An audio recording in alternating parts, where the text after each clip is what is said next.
찬송가 302장입니다.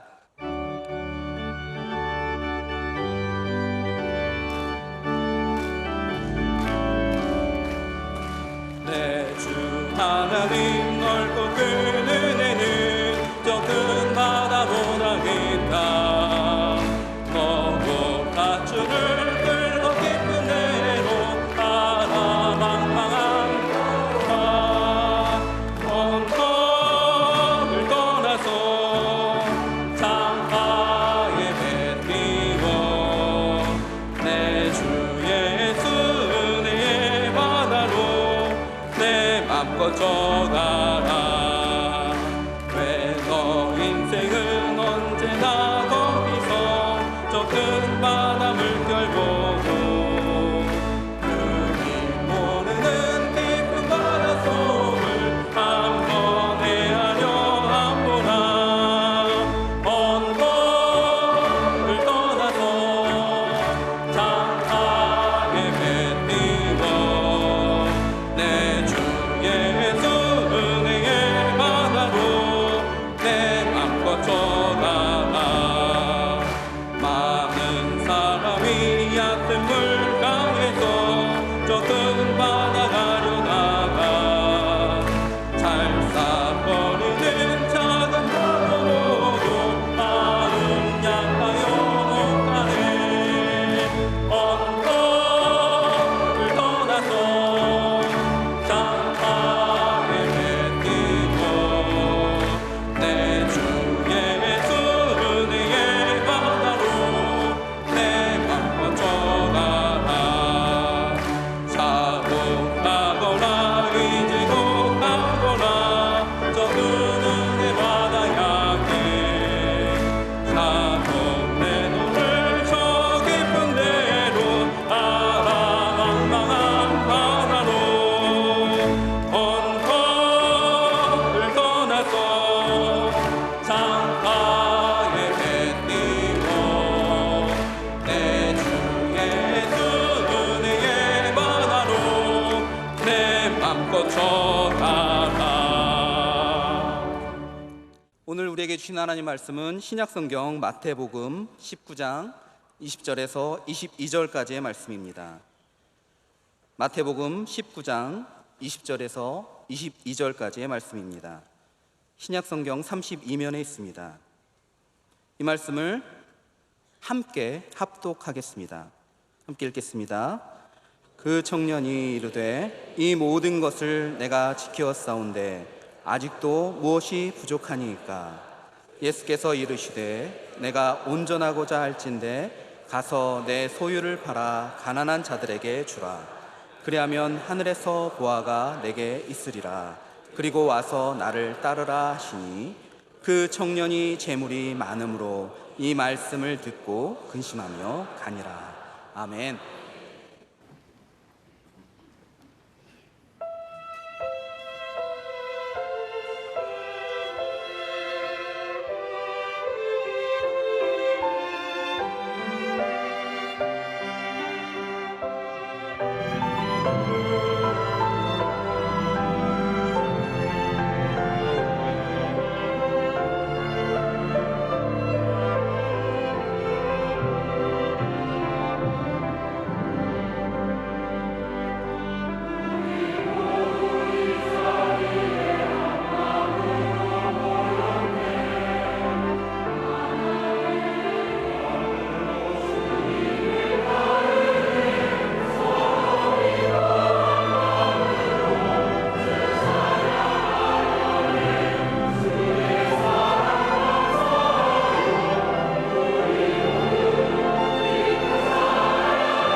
네, 오늘 주실 말씀을 위해 함께 기도하겠습니다. 삶의 분주한 자리에서도 오늘 주님께서 저희를 불러주시고 주의 말씀을 들려주심을 감사합니다. 그 말씀으로 우리의 연약한 육신, 완악한 마음이 깨어나고 깨어지게 하시며 하나님이 저희들에게 주시고자 하시는 그 은혜, 그 말씀, 그 능력 그대로 품게 하여 주시옵소서. 이 시간 온전히 하나님께서 주장하사 내 뜻, 내 생각대로 듣지 마시게 하시며 하나님께서 오늘 우리에게 주시는 그 뜻 온전하게 이해하고 또 은혜 받게 하여 주시옵소서. 믿사오며 예수 그리스도의 이름으로 기도드립니다. 아멘. 원래 제가 설교를 하면 좀 장점 중에 하나가 길지 않다는 게 제 설교의 장점인데, 제가 오늘 생각해 보니까 이제 오면 또 언제 올까 싶어서 오늘 설교는 그렇게 짧지 않게 하려고 합니다. 여러분들 그 전에 이필산 목사님 설교는 길지 않으니까 이런 마음 갖고 하다간 큰 실족하실 수 있겠다 생각해서 미리 말씀을 드리는데, 오늘은 살짝 또 분량이 지나칠 수 있습니다. 그래도 은혜롭게 끝까지 함께 은혜를 또 나눌 수 있었으면 좋겠습니다. 오늘 우리는 아주 유명한 사건 하나를 대하게 됩니다. 재물이 많은 청년에 대한 그런 사건이죠. 우리가 익히 많이 들었던 그러한 사건입니다. 어떤 청년, 이 부자 청년이 예수 그리스도를 만나게 됩니다. 그리고 예수님에게 질문을 이렇게 던집니다. 제가 무슨 선한 일을 하여야 영생을 얻으리이까? 우리는 이 청년의 결말을 알기 때문에 그렇게 좋은 인상을 갖지 않을 때가 많이 있습니다. 근데 저는 이 질문을 받아들이면서 굉장히 놀랍고 일편으로는 이 존경하는 마음도 생기게 됩니다. 왜냐하면 당시 예수님은 꽤 유명한 인물이었습니다. 그리고 굉장히 영적으로도 깊은 분이었기 때문에 많은 사람들이 그 예수님에게 여러 가지 질문들, 궁금함들, 또 삶의 지혜들을 얻고 싶어 했던 그런 때입니다. 그런 때에 이 청년이 예수님에게 이런 질문을 할 수 있는 좋은 기회를 잡을 수 있게 되었다는 거죠. 그때 예수님을 만나자마자 이 청년이 했던 질문이 바로 이거예요. 제가 무슨 선한 일을 해야 영생을 얻으리까? 이거 굉장히 수준이 높은 질문이라는 생각들을 해보게 됩니다. 만약에 여러분들이 예수님을 만나게 됐어요. 여러분들이 예수님을 만나게 될 때 처음으로 예수님에게 묻고 싶었던 일이 무엇입니까? 무엇을 예수님께 지금 물어보고 싶습니까? 한번 생각해 보세요. 내가 예수님 처음 만났다? 뭐 감사합니다, 사랑합니다, 뭐 여러 가지가 있겠지만 예수님에게 정말 묻고 싶었던 것, 정말 깊은 관심을 가지고 묻고 싶었던 것이 무엇일까라는 거죠. 아마 적지 않은 분들이 예수님 만나면 쭈뼛쭈뼛하다가 예수님, 제가 지금 집을 팔아야 될까요? 말아야 될까요? 예수님, 우리 애를 여기 지금 시집을 보낼까요? 말까요? 여기 원서를 낼까요? 말까요? 만날까요? 말까요? 어떻게 보면 굉장히 우리 삶의 자리에 밀접한 문제들, 정말 실질적인 문제들, 솔직히 그러한 문제들에 우리에게 관심이 많기 때문에 정말로 전지전능하신 예수 그리스도를 만날 때 내가 막 궁금한 거, 여태까지 품고 있었던 게 이렇게 툭 튀어나올 터인데, 그 질문이 오늘 이 청년은 무엇이었냐면 무슨 선한 일을 해야 영생을 얻으리까? 굉장히 그 질문에 대해서 깊이 고민하고 있었다라는 반증이 되어진다는 거죠. 영생에 대한 고민을 하고 있었던 청년이에요, 이 청년. 우리가 그렇게 무시할 청년이 아니라는 거예요. 굉장히 수준 높은 질문을 하고 있다는 사실이죠. 그랬더니 예수님께서 계명을 잘 지키면 된다, 이렇게 대답을 해주시지요. 그랬더니 이 청년이 이렇게 얘기합니다. 청년이 이르되 이 모든 것을 내가 지켰습니다. 잘 지켰습니다. 아직도 무엇이 부족합니까? 이런 대답을 하는 거죠. 여러분, 이것도 정말 놀라운 영적 수준이다라고 얘기할 수 있겠습니다. 여러분들이 뭔가 이렇게 질문을 던졌어요, 예수님에게. 그때 예수님이, 그래, 너희들 예수님 잘 믿고 있었냐? 교회 생활 잘하고 있었냐? 그렇게 예수님이 되물으셨을 때 여러분들 가운데 정말 별로 망설임 없이 네, 제가 잘 지켰습니다, 내가 잘 믿고 있었습니다, 이렇게 자신 있게 얘기할 수 있는 분들이 과연 얼마나 되겠냐는 거죠. 물론 잘하고 있다 할지라도 예수님이 되묻게 되면 그 일들에 대해서 늘 점검하고 그 일들에 대해서 노전하고 깨어있지 않으면 한번 생각한다는 거죠. 너 예수 잘 믿고 있었냐? 네? 그럼 한 번씩 점검하고 그 좀 잘 믿었던 것 같은데요. 뭐 이렇게 대답이 나오지, 이렇게 선뜻 이 청년이 대답을 했다는 것은 이 청년은 모든 삶의 자리에서 그 일들을 굉장히 꾸준히 점검하면서 살았다라고 얘기할 수 있다는 거죠. 내가 계명을 잘 지키고 있는지, 그 일들에서 수시로 점검하고 계명을 잘 지키는 어떤 일에 대한 삶의 목적을 가지고 분명히 삶을 살아가고 있었다라고 얘기할 수 있는 대목이라는 거죠. 때문에 이 청년 굉장히 수준이 높은 청년입니다. 굉장히 훌륭한 청년이에요. 우리가 이 청년 나중에 결말을 보고 무시해서는 안 되는 청년입니다. 근데 예수님께서 그 청년에게 이렇게 이르십니다. 그래, 네가 온전하고자 한다면 네 소유를 팔아 가난한 자들에게 주라. 그리하면 하늘에서 보화가 너에게 있으리라. 그리고 와서 나를 따르라. 이렇게 얘기를 하신다는 거죠. 근데 이 청년이 재물이 많았기 때문에 그 말씀을 듣고 근심하면서 가게 되었다. 참, 예수님이 이렇게 훌륭한 청년에게 너무 가혹한 일을 요구하는 것이 아닌가라고 생각하게 되는 대목이라는 거죠. 아마 여러분들에게 예수님이 이렇게 말씀하셨더라면 여러분들은 아마 처음 예수님에게 너 가진 거 다 팔고 그 다음에 나를 완전히 따라. 그럼 여러분들이 속으로 이단이신가? 그렇게 부정하고 싶은 마음이 막 들 거예요.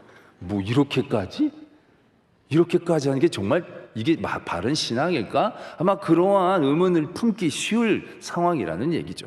이 청년에게 너무 가혹한 커트라인을 예수님께서 제시하신 게 아닌가 생각할 수 있게 되는 대목이라는 얘기죠. 그런데 오늘 예수님께서 주신 이 말씀, 네가 온전하고자 할지인데 모든 소유를 팔아 가난한 자들에게 주라.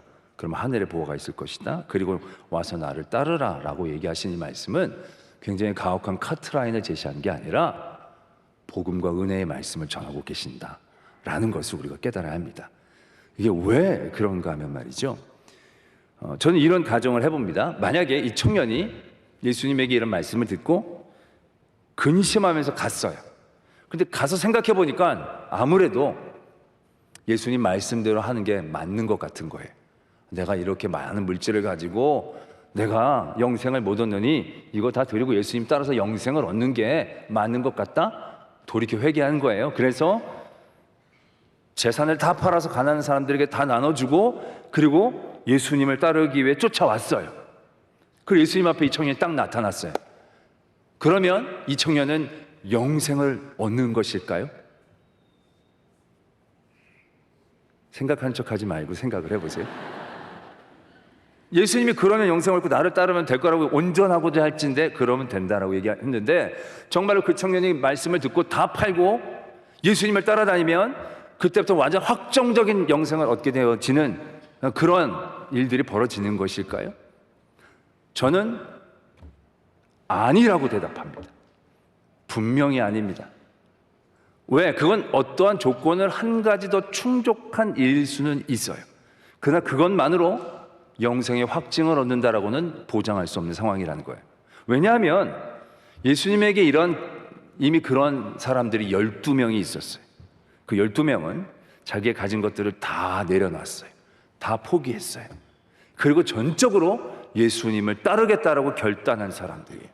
그 사람들이 12명이 있었어요. 근데 그 12명이 다 영생을 얻었습니까? 아니지 않습니까? 그 중에 다는 아니었다라는 겁니다. 물론 그렇게 한다는 것이 어떤 조건을 충족하는 사항이기는 해요. 그러나 그것이 완성형은 절대 아니라는 겁니다. 우리는 이 대목에서 분명히 깨달아야 한다는 것입니다. 예수님이 이렇게 하면 된다. 이건 예수님이 이렇게 얘기하실 수밖에 없어요. 왜? 이 청년 자체가 벌써 잘못된 길을 바라보고 있는 거예요. 영생을 얻는 길을 바라보는데 자기의 자격과 자기의 조건들을 쌓아가며 영생을 얻는 일들을 찾으려고 했었던 거예요. 그리고 자꾸 그렇게만 물어보는 거예요. 뭘 해야 합니까? 무엇을 더 쌓아야 됩니까? 어떤 자격을 내가 갖춰야 됩니까? 어떤 조건을 충족해야 됩니까? 자꾸 그런 식으로만 물으니까 예수님이 그럼 이것 더 해야 돼, 저것 더 해야 돼, 저것 더 해야 돼. 자꾸 물으니까 그렇게 얘기를 해주시는 거예요. 그러나 그런 조건과 자격을 쌓게 되어져서 완성형이 되면 우리가 영생을 얻는 그런 자리가 과연 있을까요? 다 따라가도요, 가련누다처럼 중간에 딴 마음 먹으면 금방 무너지는 거예요. 끝까지 내가 잘 믿는다 할지라도 내가 내 믿음과 내 조건과 내 깨어있음만으로 영생의 복을 누리게 되어진다는 것은 대단한 교만이고 오만이고 착각이에요. 그래서 이단들이 옛날에 그런 것 갖고 사람들을 미혹을 많이 했어요. 구원 받으셨습니까? 그럼 네, 받았습니다. 구원 후에 확신이 있습니까? 네, 있습니다. 그럼 그게 뭡니까? 언제 몇 월 며칠 몇 시에 구원 받았습니까? 이런 질문을 딱 던진다는 거죠. 그러면 처음에는 막 구원 받았다고 하다가 몇 월 며칠 몇 시, 그거 뭘 얘기해야 되는 거지? 내 수련회 때 눈물 흘렸던 거 얘기해야 되나? 방언했던 때 얘기를 해야 되나? 하나님 만났을 때 얘기를 해야 되나? 뭐 그런 막 고민을 하게 되는 경우에 있잖아요. 그러면 그 구원받은 거 아닙니다. 우리랑 같이 갑시다. 우리랑 같이 믿으면 확신을 얻을 겁니다. 증거를 얻을 겁니다. 라고 유혹할 때 적지 않은 분들이 넘어가잖아요. 근데 그게 얼마나 미련한 일인가. 구원의 확증이라는 게 우리 주머니에 있는 어떠한 것처럼, 내 소유처럼 갖게 되어지는 게 있습니까? 우리가 하나님 나라의 심판 때 섰는데, 그래 너 하나님의 나라에 들어가겠냐? 잠깐만요, 그거 어디 있더라? 네, 이 증서 있습니다. 그런 게 우리에게 있나요? 그런 자격이라는 게 이 땅에 있긴 있나요? 그런 증거가 과연 있나요? 없어요. 하나님의 나라는 하나님의 은혜로 들어가는 거예요.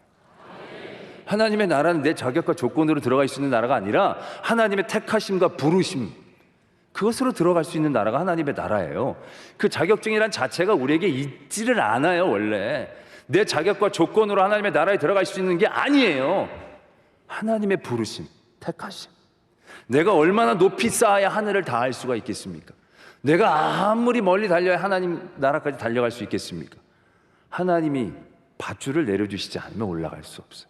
위에서 길을 내주시지 않으면 갈 수가 없어요. 근데 이 청년은 내가 뭘 해야 합니까? 뭘 해야 합니까? 뭘 쌓아야 합니까? 더 뭘 온전하려면 뭘 해야 합니까? 이러니까 예수님이 그걸로 자꾸 얘기해 주시지만 그게 아니라는 얘기죠. 나중에 제자들이 묻죠. 그럼 누가 갈 수 있습니까? 그때 예수님이 분명히 이렇게 말씀하시죠. 사람으로는 할 수 없으되 하나님으로서는 하실 수 있다. 결국 우리의 믿음의 모든 생활들의 방향성이 바뀌어야 된다는 거예요. 우리는 내가 뭘 열심히 하고 내가 뭘 막 쌓으려고 해야 되는, 그걸로 내가 뭔가 얻고 내가 뭔가 누릴 수 있을 거라는 기대감을 갖게 될 때가 적지 않아요. 그러나 정말로 건강한 믿음은 하나님이 하신다라는 것을 잊지 않는 거예요. 내가 하는 게 아니라 내가 했던 거, 내가 얼마나 오래 믿었는데요, 내가 얼마나 열심히 했는데요가 아니라 하나님을 어떻게 하면 더 기쁘시게 해드릴까. 하나님으로 하실 수 있으니까, 하나님에게 그 모든 전권이 있으니까, 내가 하나님의 영생 나라에 들어가고 영생을 얻으려면 하나님의 마음을 움직여야 되는 그것들이 필요한 거죠. 그것이 결국 말씀에서는 딱 한 가지로 얘기하지 않습니까? 믿음이 없이는 하나님을 기쁘시게 하지 못한다.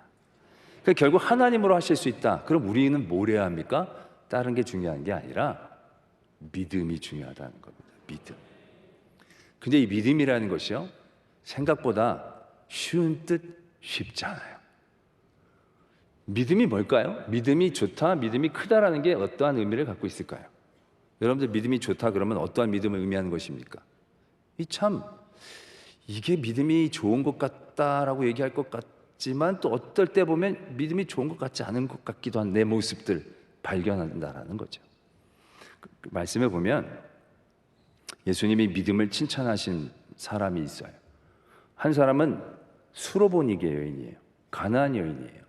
이 여인은 이방인이에요. 그 전에 막 하나님을 잘 믿고 그러한 전력이 있기가 어려운 상황이죠. 근데 이 여인이 그냥 딸이 아팠어요. 딸이 아프니까 예수님이 병을 고치신다는 얘기 듣고 예수님에게 달려온 거죠. 제 딸 좀 고쳐주십시오. 그랬더니 예수님이 자녀에게 줄 떡을 개에게 주시는 것이 마땅치 않다.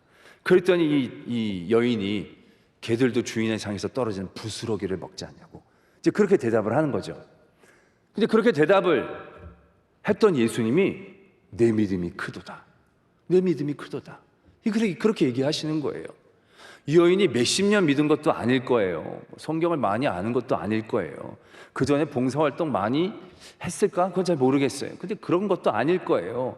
근데 이 여인이 딸을 고치기 위해서 예수님에게 간절히 사모하는 마음으로 불렀는데 예수님이 굉장히 모질게 얘기했잖아요.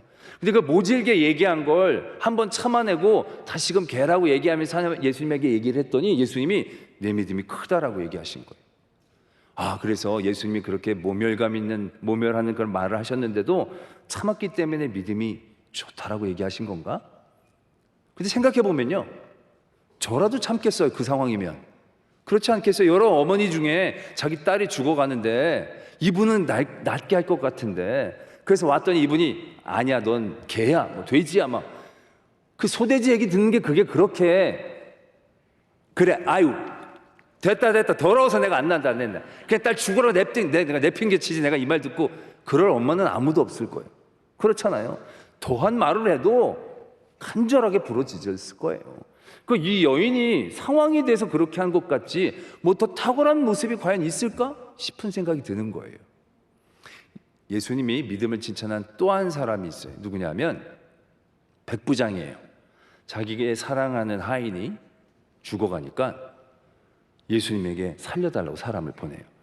사람들이 이 사람 좋은 사람이니까 살려주십시다. 그래서 이제 예수님이 고쳐주려고 가는데 또 사람을 보내서 오시는 거 감당하지를 못하겠다고, 내 아래도 수하가 있어 가라면 가고 오라면 오는데 예수님은 그곳에서 말씀만 해도 나을 줄로 믿는다고. 그랬더니 예수님이 내가 이스라엘에서 이만한 믿음을 보지 못했다, 그렇게 칭찬을 하세요. 참 재밌죠? 그 당시 정말 하나님을 향한 믿음에 신실한 사람들 적지 않았을 거예요. 정말 하나님을 믿고 신뢰하고 헌신하는 그런 무늬만 바리새인이 아니라 진짜 바리새인들, 진짜 잘 믿는 바리새인들도 많았을 거예요. 근데 그런 사람들한테는 예수님이 한 번도 믿음에 대한 칭찬을 안 하셨는데 둘 다 이방인이에요. 그리고 상황이 그럴 수 있는 상황에서 이 사람들에게 그 믿음을 굉장히 높이 평가해 주신다는 거죠. 그 이유는 뭘까? 그 믿음, 예수님이 칭찬하는 그 믿음의 핵심은 무엇일까 고민하게 되는 대목이에요. 우린 이 대목에서 부자의 헌금과 세리의 헌금을 비교해 볼 필요가 있습니다. 헌금을 냈는데 부자가 많은 헌금을 냈어요. 과부는 아주 적은 동전을 넣었어요. 그런데 예수님이 칭찬한 예물은 어떤 예물입니까? 적은 과부의 예물이에요. 왜? 전심으로 드렸다는 거죠. 전심으로 드렸다는 거죠. 오늘 예수님께서 청년에게 온전하고자 할진대 라는 말씀을 도전합니다. 우리의 믿음이라는 것이 오래 믿고 대단한 일들을 해내고 그런 것이 굉장히 큰 믿음처럼 여겨지게 되는 그러한 우리들의 생각 가운데에서 예수님은 온전한 믿음에 대한 도전을 하고 계신다는 거죠. 여인, 그 전에 전력이나 모든 공적이 그렇게 훌륭한 믿음이라고 얘기할 수는 없을 거예요. 그때 그 상황이 결국 참아낼 수 있는 상황이기도 했다라고 우리는 생각하기 쉽다는 거죠. 그러나 예수님은 그때만큼은 이 여인이 예수님만 전적으로 믿는 그 온전함을 보셨다라는 것이죠. 이 백부장이라는 것이, 백부장의 믿음이라는 것이 예수님이 오고 가는 모든 상황 가운데서 예수님만을 생각하는 마음이 그 안에 있었다는 거예요. 예수님을 생각하면서 이 하인이 낫고 안 낫고는 어떻게 보면 그 다음 문제가 된 거예요. 예수님을 생각했더니 예수님이 어떤 분인데 이렇게 오라가라 그냥 거기만 계셔서 말씀만 하셔도 나을 수 있는 분이라는 어떤 예수님을 향한 온전한 마음이 예수님에게 칭찬을 받을 수 있었던 중요한 마음이 아닌가라는 생각들을 해보게 된다는 거죠. 우리가 믿음 다 있다라고 생각합니다. 믿음이 있으시죠? 갑자기 왜 힘을 빼십니까? 자신 있게 믿음이 있다 얘기하실 겁니다. 근데 그 믿음이 우리는 끊임없이 늘 점검하고 도전해야 합니다. 우리의 믿음이 예수님에게 칭찬받는 믿음이 되기 위해서 우리는 그 핵심을 잘 파악하고 도전하고 붙잡아야 한다는 거죠. 그냥 오래 믿고 열심히 믿고 많이 믿고 이게 아니라 정말로 예수님이 기뻐하시는 온전한 믿음의 자리에서 우리가 설 수 있도록 늘 깨어 있어야 한다는 거죠. 그러기 위해서는 온전함인데요, 이 온전함을 갖추기 위해서 우리가 분명히 도전해야 할 것이 있습니다. 우리는 그러기 전에 우리 한 사람을 좀 더 살펴보기를 원하는데요. 민수기서에 보면 발람이라는 사람이 있습니다. 발람이라는 사람. 이 이스라엘 민족이 애굽에서 나와서 가나안 땅에 들어가기 직전에 모압 땅을 지나가게 됩니다. 근데 그때 모압 왕 발락이 이스라엘 민족을 너무 두려워해서 그 당시 굉장히 존경받던 이 발람이라는 사람에게 이 이스라엘 민족을 저주해 달라고 부탁을 하게 됩니다. 이 발람은 하나님에게 응답도 받고 굉장히 말하자면 영적인 깊이가 있는 그런 사람이었던 것 같아요. 그래서 이 발락이 제물과 신하들을 보내서 발람을 모셔옵니다. 그럴 때 발람이 이 사람이 괜찮은 사람이에요. 내가 하나님 앞에 한번 기도해 보겠다, 여쭤보겠다고 얘기를 합니다. 그러시라고. 그래서 하나님 앞에 기도를 했더니 하나님이 뭐라고 하셨습니까? 가지 마라. 이스라엘 민족은 내가 택하고 내가 복준 민족이다. 그 민족을 절대로 저주해서는 안 된다. 하나님께서 그렇게 응답을 주셔요. 그래서 발람이 얘기를 해요. 나 못 간다고. 그래서 이 발락의 신하들이 돌아갑니다. 근데 이 발락이 포기를 안 해요. 더 많은 재물과 더 높은 사람들을 보내서 그냥 딱 한번 날 위해 기도만 해주면 된다고 제안을 하는 거죠. 그랬더니 발람이 잠깐만 기다려보라고, 하나님 앞에 한 번 더 묻겠다고. 그리고 하나님 앞에 기도를 합니다. 그때 하나님이 가라고 그러시는 거예요. 가되 내가 시키는 말만 해라 라고 얘기하시면서 가라고 그러셨어요. 그래서 발람이 간 거예요. 근데 발람이 그래서 갔는데 주의 사자가 칼을 들고 그 나귀를 막아서는 장면이 또 나타나는 거예요. 가라고 그러셨는데 왜 또 막아서나? 그때 나귀가 그냥 갔었으면 죽을 뻔했던 거예요. 근데 나중에 발람이 그걸 깨달아 안 거죠. 그래서 다시금 하나님 앞에 얘기합니다. 저 안 가겠습니다. 뭐 이렇게까지 막으시면 저는 안 가도 됩니다. 그때 하나님이 가라 그러셨어요. 가라 그러셔서 발람이 갔어요.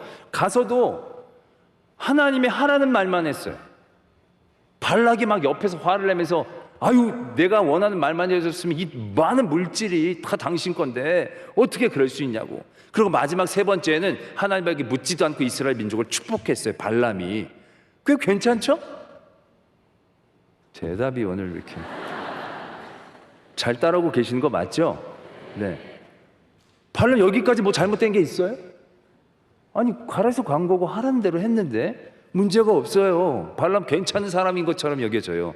근데 민수기에서 보면 나중에 가나안 정복 전쟁 때 발람은 칼로 죽임을 당해요. 불의 싹스를 사랑했기 때문에 발람이 죽임을 당했다고 성경은 적고 있어요. 아니, 어찌 이런 일이 일어났는가?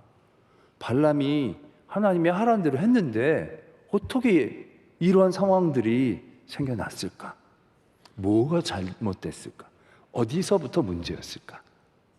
분명히 문제는 있습니다. 문제는 어디서부터 시작하느냐 하면 두 번째, 발락이 더 높은 지위를 가진 신하들과 더 많은 물질로 발람을 찾아왔을 그때입니다. 그때 발람이 뭐라고 얘기를 하느냐 하면 제가 하나님 앞에 한 번 더 물어보겠습니다 라고 얘기합니다. 이게 문제라는 거예요. 왜? 하나님은 이미 이전에 이스라엘 민족에 대한 분명한 뜻을 말씀해 주셨어요. 그 민족은 내가 택한 민족이고 내가 사랑한 민족이고 그 민족은 복받을 민족이고 그 민족을 대적하면 다 망하게 되고 그 민족이 어떤 민족인지에 대해서 하나님이 분명히 말씀해 주셨어요. 그렇잖아요. 그런 하나님이신데 더 많은 물질을 누가 내게 준다고, 더 높은 신하가 내게 찾아왔다고 하나님이 저 민족은 내 민족인데 이렇게 많은 돈을 주는 거 보니까 내가 좀 더 생각해 봐야겠다. 하나님이 그런 하나님이시냐는 거죠. 아니에요. 하나님의 뜻은 이미 선포됐고 그 뜻이 물질로 바뀔 게 아니라는 건 너무너무 분명한 거잖아요. 상황 때문에 바뀔 게 아니에요. 어떠한 상황, 어떠한 조건 가운데서도 바뀌지 않는 하나님의 분명한 마음이고 뜻이 이미 발람에겐 전달된 거예요. 근데 그 뜻에 대한 분명한 깨달음이 있었다라고 한다면 두 번째, 아무리 많은 물질을 아무리 높은 사람이 와도 아닙니다. 이건 내가 절대 못합니다. 이건 내가 묻고 자시고 할 게 아니에요. 이거는 내가 바꿀 수 있는 게 아니니까 가세요. 이렇게 얘기했어야 했습니다. 그런데 그때부터 이 발람은 하나님의 뜻이 바뀌어지는 선택과 상황 가운데에서 바뀌어질 수 있는 존재로 내려오기 시작한 거예요. 세상의 것과 같이 놓고 선택을 해야 될 자리에 하나님의 뜻이 내려오기 시작했다는 거예요. 이렇게 될 경우 발람이 이겨내는 은혜를 몇 번은 누릴 수 있어요.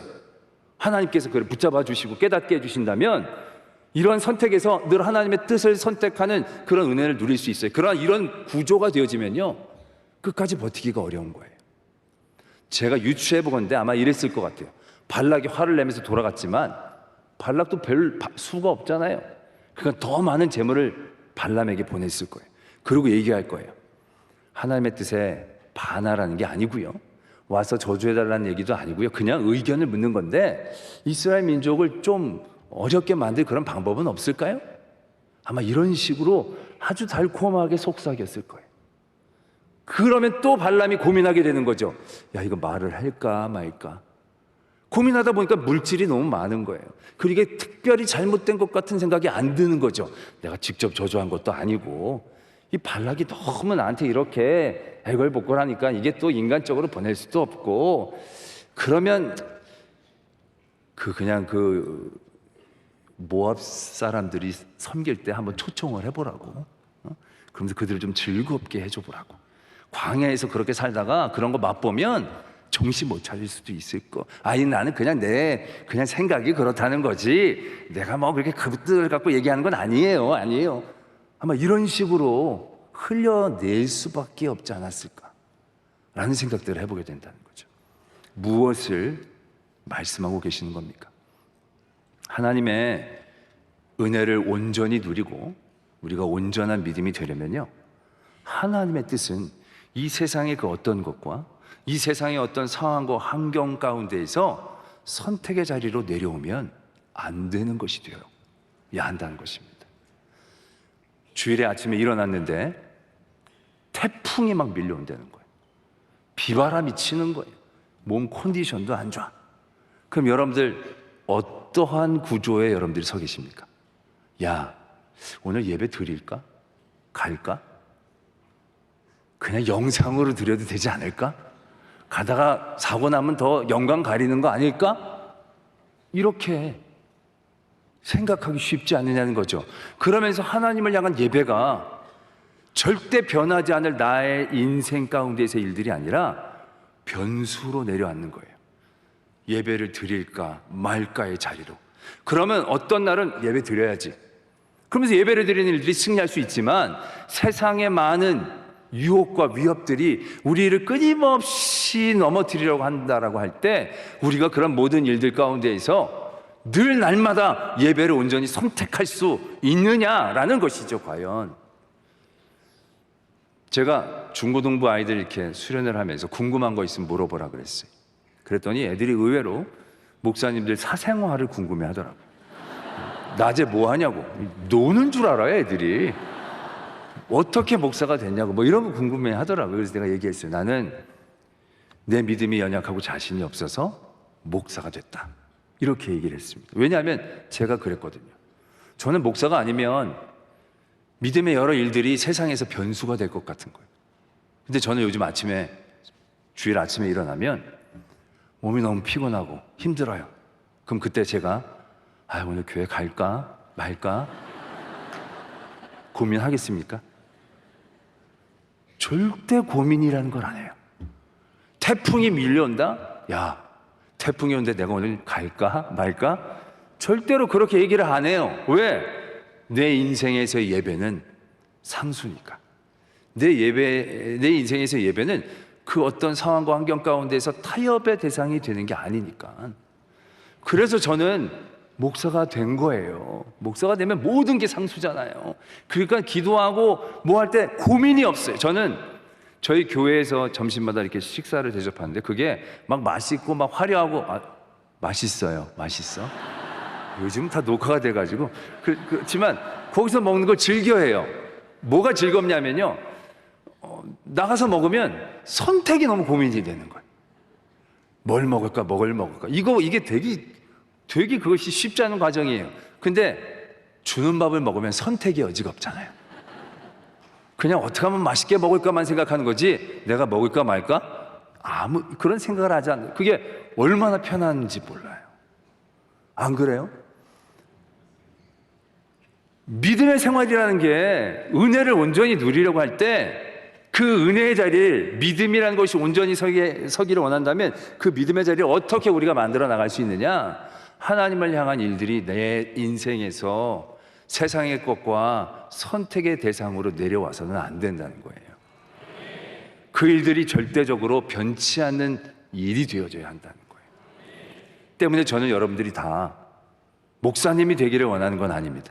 목사님의 은혜를 다 누리기를 원합니다. 그러기 위해서는요, 예배는 상수여야 합니다. 수요 예배 참 드리기 쉽지 않은 상황이지요. 그런데 예배가 상수가 되면 엄청난 은혜가 됩니다. 오늘 수요 예배에 선택해서 오신 분이 있을 거예요. 아, 오늘 갈까 말까, 비도 오고 이런데 갈까 말까. 그래서 예배 오신 분들은 예배가 딱 이래요. 그래서 예배 오잖아요. 그것만으로도 만족이에요. 그것만으로도 승리예요. 왜? 내가 많은 유혹 가운데서도 예배에 왔거든요. 그럼 나 오늘 승리했다는 거예요. 내가 잘했다는 거예요. 대견하다는 거예요. 나 복 받겠네, 이렇게 생각하는 거예요. 예배가 자기를 위한 예배로 변질되기도 쉬워요.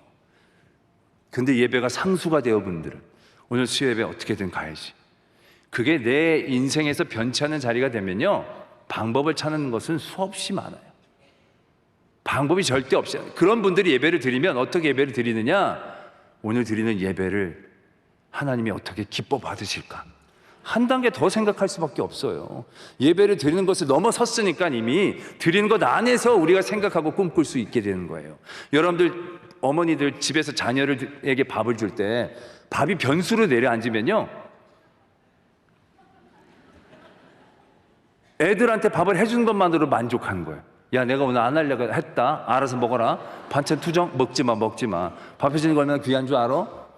이렇게 태도가 돼요. 그러나 밥 해주는 게 그런 선택이 아니라 당연한 것이 되어진다면 애들이 투정을 해도 더 만들어내는 거예요. 더 어떻게 하면 건강하게 맛있게 애들이 즐겁게 먹을 수 있을까? 그러면서 애들이 막 투정하고 그러면 식사가 변수인 사람 다음부터 안 만들어. 다 사 먹어. 시켜 먹어. 이럴 텐데 그게 아니라 그 마음에 늘 밥 해주는 게 상수인 어머니들은 걔네들이 그래도 상처를 받질 않아요. 그 다음에 더 어떻게 잘해줄까? 이러한 생각 가운데 마음이 나아갈 수가 있게 되어진다는 얘기죠. 때문에 우리가 하나님의 은혜를 온전히 누린다, 우리의 믿음을 온전히 세우고자 한다면 내가 많은 걸 한다라기보다도 내가 하는 모든 하나님을 향한 일들이 내 삶에서 상수로 자리 잡아야 되는 거예요. 예배가 절대로 타협되어지지 않는 내 삶의 가장 귀한 것으로, 내가 하나님 앞에 드려지는 말씀의 시간과 기도의 시간들이 그 어떤 것에 타협되어지는 대상이 아니라 꼭 해야 될 대상이 되는 걸로, 그러한 하나님을 향한 나의 삶의 자리의 것들이 상수로 되어진 믿음의 행위들이 하나하나씩 내 삶의 자리에서 늘어나야 되는 거예요. 그것이 온전해지는 믿음 시작이라는 얘기죠. 우리가 하나님을 믿을 때 하나님이 우선순위 1등이 되는 분들이 대부분인 거예요. 그렇죠? 하나님이 1등이에요. 아멘. 그 다음에 뭐 가정이 2등이고 건강이 3등이고 막 이럴 거예요. 근데 그런 구조는요, 진짜 위험한 구조예요. 제가 아내에게 물어봅니다. 당신에게 나는 몇 등이냐고. 1등이라고. 절대로 1등이라고 얘기합니다. 근데 살다 보면 1등처럼 느껴지지를 않아요. 애들이 1등이지 나는 등수가 안 느껴지는 거죠. 굉장히 이게 제가 지금 갱년기라서 그런지 굉장히 섭섭증이 빨리 오는데, 그래서 내가 투정 아닌 투정을 해요. 내 1등이냐고. 1등이라고. 느낌이 없다고 내가 얘기를 하죠. 근데 그도 그럴 것이 애들은 늘 보채잖아요. 늘 달라고 하고 늘 먼저 가까운 데서 막 엄마를 쥐고 흔드니까 다 챙기다 보면 순서가 안 들어오잖아요. 하나님이 1등이 될 경우에는요, 하나님이 우리의 삶에서 실질적으로 등수가 많이 밀려나요. 왜? 세상의 문제는 더 간절하거든요. 세상의 일들은 더 칭얼대거든요. 세상의 일들은 더 밀접하게 나를 쥐고 흔들거든요. 그래서 말로만 하나님이 1등이라고 얘기하지 실질적으로 여러분들의 삶의 자리에서 하나님은 꽤 등수가 많이 밀려나가게 되는 구조가 되는 거예요. 그래서 하나님은 내가 1등이 되기를 원하신다고 얘기하는 게 아니에요. 하나님은 전부가 되기를 원하시는 거예요. 하나님이 1등, 가정이 2등, 재산이 3등이 아니라 하나님이 전부이고 그 위에 가정을 세우고 그 위에 나의 건강을 세우고 물질을 세우는 구조가 되어져야 온전한 믿음, 온전한 신앙, 온전한 은혜를 누릴 수가 있게 되어진다는 거예요. 다니엘이 왕 이외에 다른 사람들, 다른 신에게 전을 하면 사자굴에 던진다는 조소의 도장을 찍힌 것을 알고도 집에 들어가서 창문을 열고 전에 하던 대로 예루살렘을 향하여 무릎을 꿇고 감사 기도를 드렸다는 거예요. 여러분들 이걸 어떻게 생각하세요? 너무 미련한 일이 아닐까요? 뭐 영영이 그러라는 게 아니고 기간도 딱 정해져 있어요. 그 기간만 안 하면 돼. 또 그 기간이라도 창문을 안 열어놓으면 돼. 창문을 열더라도 꼭 무릎 안 꿇어도 되잖아요. 기도할 때 그냥 팔짱 끼고 척 생각하는 척하면서 해도 되잖아요. 근데 다니엘은 그러질 않은 거예요. 창문 열고 무릎 꿇고 손 들고 누가 봐도 기도하는 것처럼 기도하는 거예요. 나 잡아가라 얘기하는 거예요. 나 잡아가라 얘기하는 거. 어떻게 그렇게 할 수 있었을까요? 다니엘에게는 하나님이 그 어떤 것과도 타협될 수 없는 분이었기 때문에 그렇다는 거예요. 다니엘에게는 그 기도하는 것이 세상의 어떤 환경, 상황이 바뀐다 할지라도 선택하거나 고민할 것이 아니었다라는 것이에요. 좋을 땐 기도하고 안 좋을 땐 안 기도한 게 아니라 기도는 어떤 상황, 어떤 환경 가운데에서도 내가 반드시 해야 될 내 믿음의 목적인 거예요. 삶의 목적이 되는 거예요. 그렇기 때문에 내가 죽더라도 그리 아니하실지라도 두려워함이 없는 거예요. 그 일들 가운데 온전히 섰을 때 사자굴에 들어간 것도 두려워하지 않는 거예요. 그런데 그렇게 될 때 얼마나 놀라운 하나님의 은혜를 그가 누리고 살 수 있었는가를 우리는 분명히 말씀에서 보지 않느냐는 얘기죠. 할렐루야. 바로 그것입니다. 여러분들의 마음, 여러분들의 믿음의 마음, 삶의 자리에서 하나님의 일들이 이렇게 자리 잡으셔야 한다는 것입니다. 뭐 더 요번에 뭐 가족이 뭐라 해서 뭐 요번에 결혼이 30주년이고 40주년이고 뭐 그런데 꼭 주일이 껴야 항공권이 싸고 뭐 다 시간을 맞추는 건 뭐 제가 다 가지 말라는 얘기는 아니고 다 가면 지옥 간다는 얘기 아니고 가서 발병 난다는 얘기는 절대 아니에요. 그러나 여러분들의 믿음의 장기적인 온전한 은혜를 생각해 보자는 거예요. 그거 하나 타협하면 그 다음에는 또 다른 타협이 여러분들을 넘어뜨리려고 달려들지 않을까요? 내가 술 한 잔만 먹는 건 죄가 안 되겠죠. 그렇죠. 술 한 잔 마시면 지옥에 갈까요? 안 가는 확률이 높을 거예요. 그럼 한 잔 먹어서 안 가요. 그럼 두 잔은 개요? 두 잔까지는 괜찮을 것 같아요. 그죠? 얼마 안 되니까. 그럼 한 병까지 돼요? 한 병도 밀리리터가 다르니까 250ml까지는 되고 500ml는 안 되는 거예요? 한 잔은 안 될 것 같죠? 그러나 그 한 잔이 나중에 경계를 모호하게 하는 거예요. 그 다음엔 500을 먹어도 1000을 먹어도 한 병을 먹어도 한 괴짝을 먹어도 매일 먹어도 자기도 모르는 사이에 그렇게 넘어지고 마는 거예요. 하나님 앞에서의 온전함이라는 것은요, 상황과 환경 가운데에서 타협되고 고민되어져야 하는 게 아니라는 얘기예요. 왜냐하면 하나님에게 있어서 우리가 그러한 존재였기 때문에 그래요. 하나님에게서 우리는 변수가 아니에요. 상황이 바뀐다고 우리가 더 죄가 많다고 하나님이 이젠 너희를 버려야 되겠다라는 존재가 아니었다는 얘기예요. 하나님은 어떻게 하면 우리를 구원하실까, 어떻게 하면 우리에게 은혜를 주실까를 생각했던 분이지 얘네들을 구원할까 말까, 영생을 줄까 말까, 예수 그리스도를 보낼까 말까 그렇게 고민한 분이 아니셨다는 얘기예요. 우리가 하나님 앞에 상수였는데 우리는 하나님에게 어떠한 마음을 드리고 있느냐라는 얘기예요. 상황과 환경 가운데 얼마나 휘둘리고 있는 우리의 모습들, 그러면서 내가 조금씩 하는 믿음으로 얼마나 우리 스스로를 위로하고 변호하려고 했던가라는 것이죠. 하나님은 우리에게 변치 않은 마음으로 바라보고 계셨어요. 그래서 우리를 향한 하나님의 사랑이 능력이 되는 거예요. 우리를 향하여 흘려졌던 예수 그리스도의 보혈의 피가 사망 권세를 이겨내는 완벽한 능력이 될 수 있었던 거예요. 우리가 잘하면 내가 해주고 못하면 못해 이러면 예수님 하나님은 피 흘리실 수가 없어요. 또 다른 방법이 많은데요. 그런데 우리는 하나님 앞에 상수예요. 절대로 변치 않는, 꼭 구원해내야 하는, 꼭 붙잡기를 바라는, 그럴 때에 예수 그리스도가 우리에게 오실 수 있었던 것이고 성령 하나님이 우리에게 임재할 수 있으셨다라는 거예요. 그래서 우리도 마찬가지예요. 우리가 온전한 하나님의 믿음을 가지고 그 은혜를 누리려고 한다면요, 우리의 모든 삶의 자리에서 그러한 도전들 쌓아나가야 돼요. 세상의 상황과 환경과 타협되지 않는 나의 예배의 자리들, 하나님 앞에 드려진 헌금의 자리들, 봉사와 섬김의 자리들, 그게 내 공로가 아니라, 내 의가 되는 것이 아니라, 내 자랑이 되는 것이 아니라 그 하나님을 어떻게 하면 더 기쁘게 해드릴까라는 내 사랑으로 이루어지게 될 때 그 믿음이 온전한 믿음이 되어질 줄을 믿습니다. 9월 특별 새벽 집회가 내일 모레더라고요.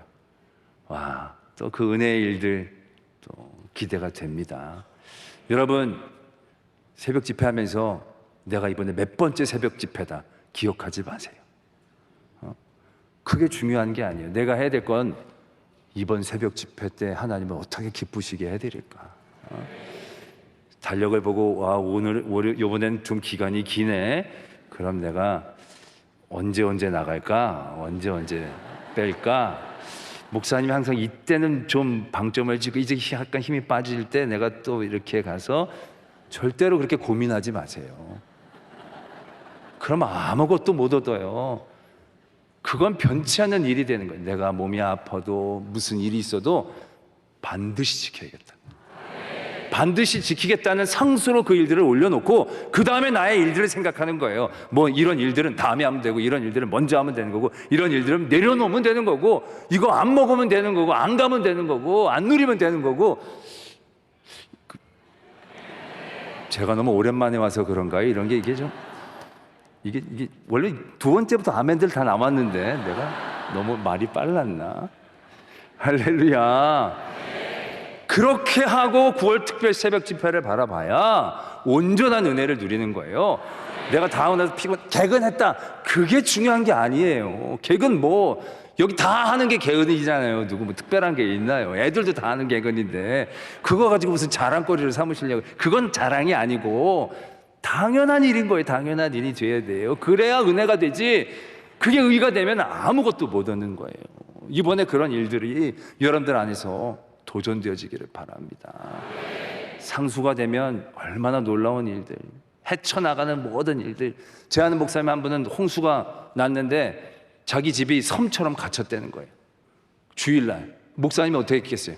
저 갇혀서 못 갑니다 이랬겠어요? 아니에요.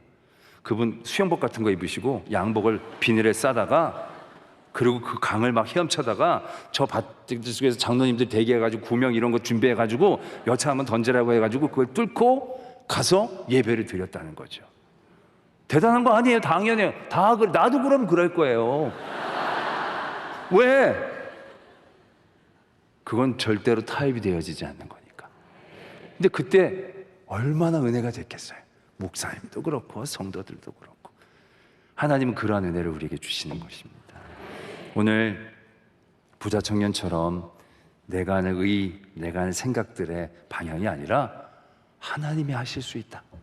그래서 그 하나님의 온전한 기쁨이 되기 위해 하나님의 일들이 타협의 대상이 아니라 생명 걸고 지켜야 되는 일들로 내 삶의 자리에서 차곡차곡 쌓여져 나갈 때에 하나님의 온전한 은혜를 누리실 줄로 믿습니다. 기도하겠습니다. 사랑의 하나님 아버지, 하나님의 귀한 제단을 세우시고 놀라운 은혜를 허락하심 감사합니다. 오직 주님 그 고백으로 전부로 하나님을 섬겼던 많은 믿음의 선배들, 또 우리 목사님을 통하여 아름다운 일들이 이 제단을 통하여 계속되어 왔습니다.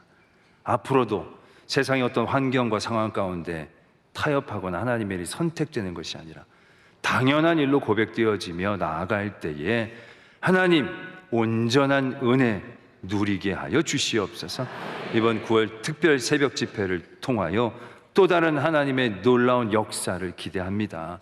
하나님 당연히 드려야 될 그 믿음의 자리를 지켜내게 하실 때에 하나님께서 다니엘에게 주셨던 놀라운 은혜, 놀라운 경험과 증거들 우리가 쌓게 하여 주시옵소서. 말씀을 전하실 원로 목사님 위에도 함께하여 주셔서 영과 유고로 하나님 이 성전과 성도들뿐만이 아니라 한국교회 세계를 향하여 외치는 하나님의 음성 되게 하여 주시옵소서. 우리 담임 목사님과 동역한 모든 장로님들, 모든 항존직들, 청혼의 성도들, 하나님의 온전한 은혜를 더욱더 누리며 하나님의 역사를 이루어가는 귀한 제단 되게 하여 주시옵소서. 믿사오며 예수 그리스도의 이름으로 기도드립니다. 아멘. 찬송가 314장입니다.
이제는 우리 주 예수 그리스도의 보혈의 한없는 은혜와 하나님 아버지의 변함없고 크고 영원하신 사랑, 거룩하신 성령님이 오늘 또 우리 마음의 생각과 뜻을 인도하시고 내 안에 거룩한 영으로 충만하게 하시기를 간절히 축원하옵나이다.